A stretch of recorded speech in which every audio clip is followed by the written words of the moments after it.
Hi everyone, my name is Adam McCarthy and this is my personal introduction video for EDL 853 course. To give you a little bit of information about myself, I'm in my 7th year of teaching.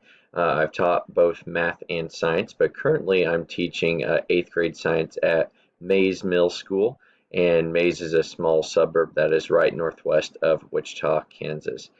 Besides teaching, I also am the head boys basketball coach for the 8th grade team, as well as the sprints coach on our middle school track team.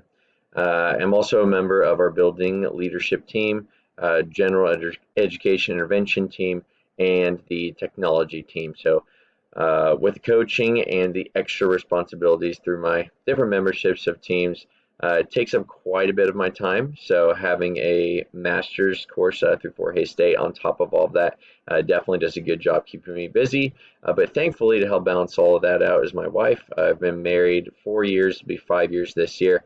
And the fun part about that is she is also a teacher as well. She's a high school math teacher. So, math and science, the two of us get along great, and it's awesome to have someone at home to bounce ideas off of.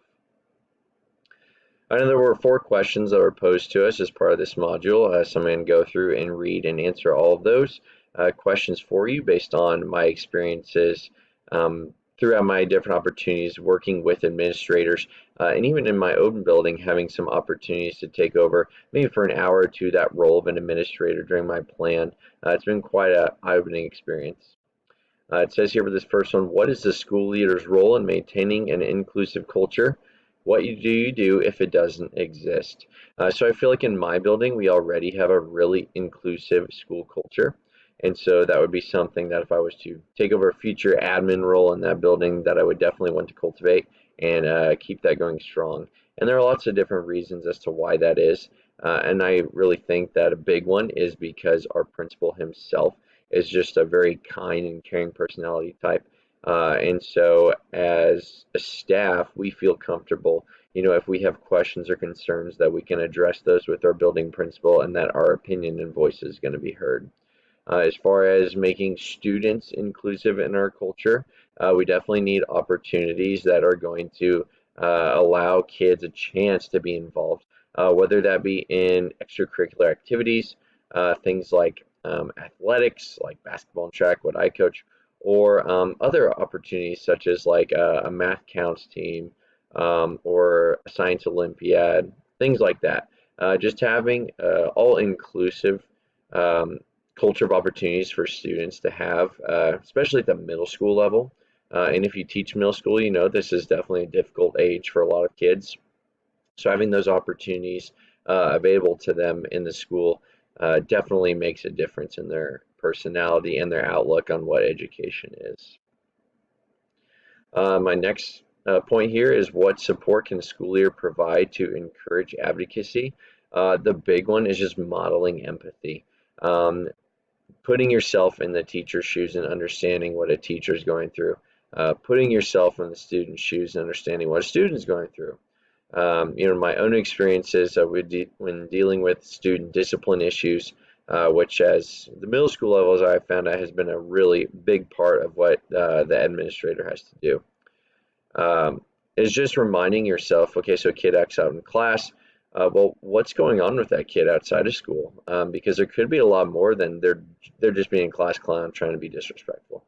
You don't know if this is a foster kid. You don't know maybe all of the students things listed on their IEP.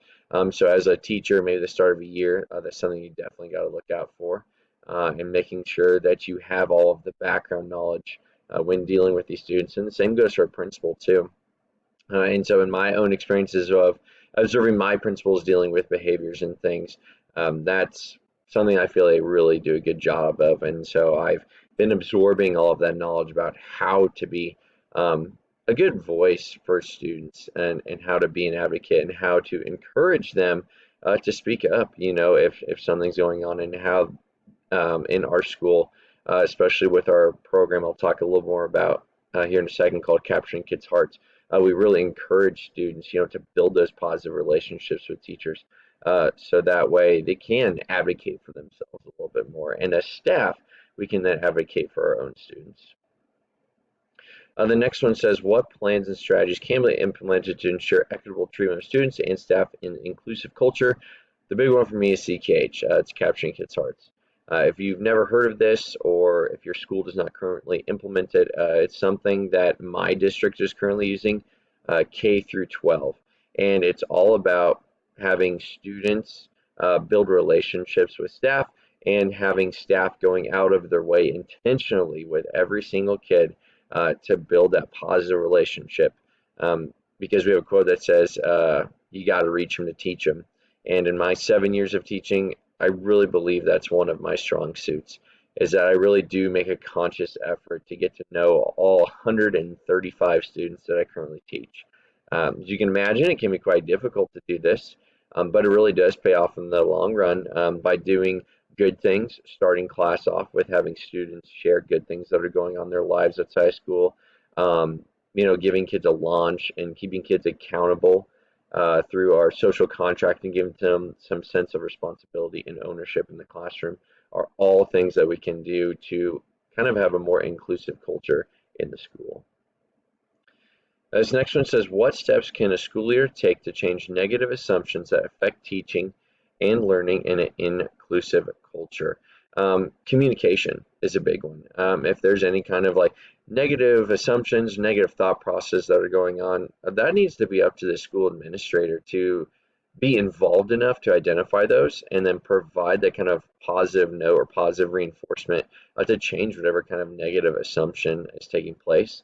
And communicating with parents at home, and maybe other community related individuals, just letting them know kind of what's going on in our building, making them feel like they're included, they're a part of our school, we care about them and that we care about their children. And again, just emanating those positive vibes are all things that we can do to eliminate negative assumptions. This is going to wrap it up for my personal introduction video. Thank you all for watching, and I look forward to seeing yours as well.